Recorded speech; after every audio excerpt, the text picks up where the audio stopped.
Hello everyone, मैं Veenu Verma Excel in Education channel में आप सभी का स्वागत करती हूँ। फ्रेंड्स, यहाँ पर हमारी तैयारी होती है यूपीएचईएससी एडवर्टीजमेंट 51 के लिए। जीएस के पोर्शन को मैं यहाँ कवर करा रही हूँ और अभी तक मैंने करंट अफेयर्स और जितने पीवाईक्यूज हैं वो सारे करवा दिए हैं। बाकी अदर भी जो थ्योरी के पार्ट हैं उनको भी कवर कराए हैं और इसी के साथ साथ मैं असिस्टेंट प्रोफेसर के साथ साथ यूजीसी नेट पेपर 1 और पेपर 2 एजुकेशन की तैयारी भी कराती हूँ। तो अगर आप लोग एजुकेशन विषय से हैं और पीजीटी की परीक्षा या नेट एजुकेशन या असिस्टेंट प्रोफेसर का एग्जाम देने वाले हैं तो आप यहाँ पर ज्वाइन हो जाइए। मैं अपनी तरफ से पूरी हेल्प करने की कोशिश करूँगी। ठीक है, आज की इस वीडियो में हम लोग बात करेंगे टीचिंग और रिसर्च एप्टीट्यूड के कुछ कॉन्सेप्ट्स को विद पीवाईक्यूज। ये पीवाईक्यूज आपके असिस्टेंट प्रोफेसर की परीक्षाओं में आए हुए हैं तो इनको आपको जानना चाहिए और इम्पॉर्टेंट है। टेलीग्राम चैनल को जरूर ज्वाइन कर लें, लिंक आपको डिस्क्रिप्शन में मिल जाता है। और वीडियो को पूरा देखा करिए, पसंद आती है तो लाइक एंड शेयर जरूर करिए। बाकी जो पिछली वीडियोस हैं उनको भी देख लीजिए, प्लेलिस्ट में डाल दी गई हैं, लेकिन अभी कुछ बाकी हैं, अपडेट करना रह गया है तो वो भी मैं आपको करवा दूंगी। ठीक है, तो आप सभी लोग यहाँ पर चैनल से जुड़ें और ज़्यादा से ज़्यादा लोगों को शेयर करें। क्वेश्चन देखिए यहाँ पर, शिक्षा का अधिकार अधिनियम 2009 में अध्यापकों के लिए न्यूनतम कार्य घंटे प्रति सप्ताह वर्णित हैं। देखिए, ये क्वेश्चन आपका आरपीएससी असिस्टेंट प्रोफेसर 2015 में पूछा गया है। ठीक है, तो शिक्षा का अधिकार अधिनियम है क्या? 2009 में राइट टू एजुकेशन एक्ट की बात हो रही है। तो न्यूनतम कार्य घंटे यहाँ पर जो निर्धारित किए गए थे वो 45 शिक्षण और तैयारी के घंटे थे। ठीक है, अब ये है क्या, थोड़ा सा इसके बारे में पूरा जान लेते हैं।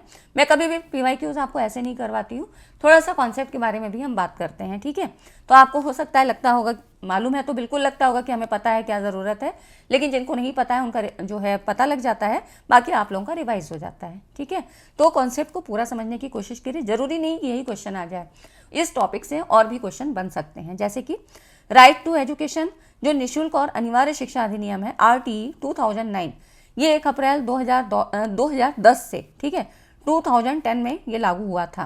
कैसे? मौलिक अधिकार का दर्जा प्रदान करते हुए संपूर्ण देश में लागू किया गया और ये अधिनियम 4 अगस्त 2009 को अधिनियमित हुआ था। ठीक है, तो ये अधिनियम में कब आया था? 4 अगस्त 2009 को। लागू कब हुआ? 1 अप्रैल 2010 को। और इसे संविधान संशोधन अधिनियम 2020 के द्वारा अनुच्छेद 21A में जोड़ा गया था। ठीक है, तो शिक्षा का अधिकार अधिनियम 2009 अध्यापकों के सप्ताह में 45 शिक्षण और तैयारी के घंटे का प्रावधान है। ठीक है, तो ये आपको पता लग गया कि 45 शिक्षण और तैयारी के घंटे इसके लिए निर्धारित किए गए थे। यह आपके आरपीएससी के एग्जाम में पूछा गया है। अगला जो क्वेश्चन है ना वो भी इसी से संबंधित है, राइट टू एजुकेशन एक्ट से। इसमें कह रहा है शिक्षा का अधिकार अधिनियम 2009 के मान और मानकों के अनुसार, जो नॉर्म्स हैं इनके अनुसार प्राथमिक स्तर क्लास 1 to 5 में 200 छात्रों के लिए शिक्षकों की संख्या क्या होगी? तो नंबर ऑफ टीचर्स के बारे में बात हो रही है। तो यहाँ पर ये बताए गए 6 किस तरह से, तो यहाँ पर देखिए पूरा चीज़ आपको दिया हुआ है, पूरे टॉपिक को ही मैंने यहाँ पर कवर कर लिया ताकि आपको कोई प्रॉब्लम ना हो। तो यहाँ पर 6 शिक्षकों की व्यवस्था होगी, इसका प्रावधान किया।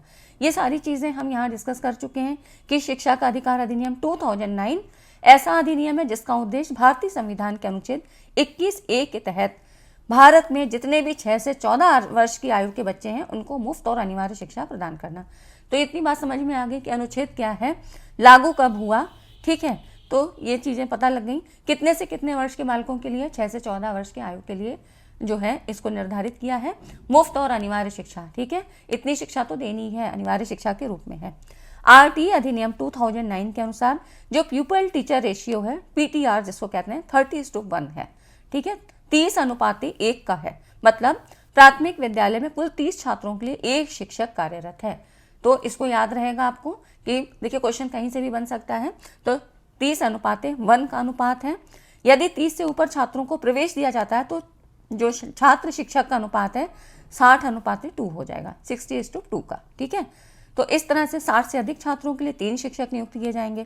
तो यहाँ पर देखिए जो 60 छात्र तक 2 शिक्षक हो गए, 60 से 90 तक 3 शिक्षक हैं, ये एक टेबल है। ठीक है, और 90 से 120 4 शिक्षक हैं।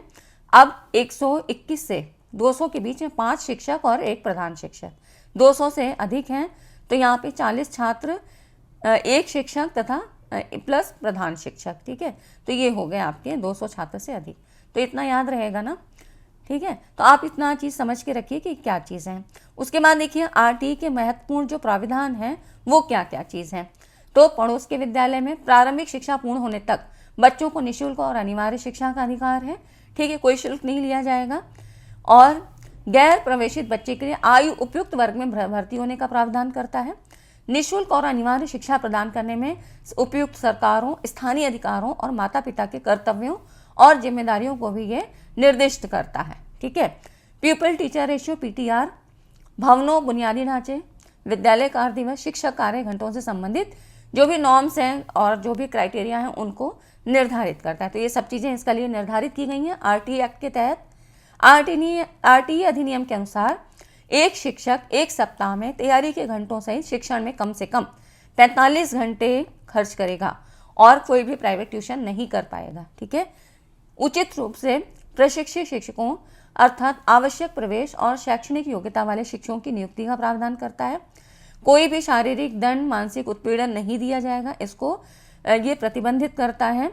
और संविधान में निहित मूल्यों के अनुरूप पाठ्यचर्या के विकास के लिए प्रदान करता है, जो बच्चे के सर्वांगीण विकास को सुनिश्चित करेगा। ठीक है, तो ये RTE के महत्वपूर्ण प्रावधान हैं जो आपको पता होना चाहिए। इतनी चीज़ें समझ में आई तो वीडियो को लाइक एंड शेयर कर दीजिए। और देखिए अगला जो क्वेश्चन है, बिना बोझ के सीखना समिति के अध्यक्ष कौन थे?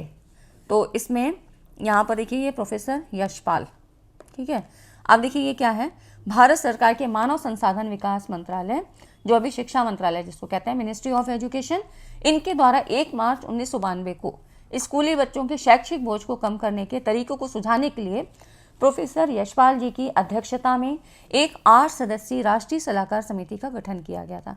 इसका जो विचारार्थ विषय क्या था, जीवन पर्यंत स्वाध्याय तथा कौशल विकसित करने की क्षमता के निर्माण के साथ साथ अधिगम की गुणवत्ता में सुधार करते हुए सभी स्तरों के स्कूली छात्रों, विशेषकर छोटे बच्चों पर पढ़ाई के बोझ को कम करने के उपायों के बारे में सलाह देना।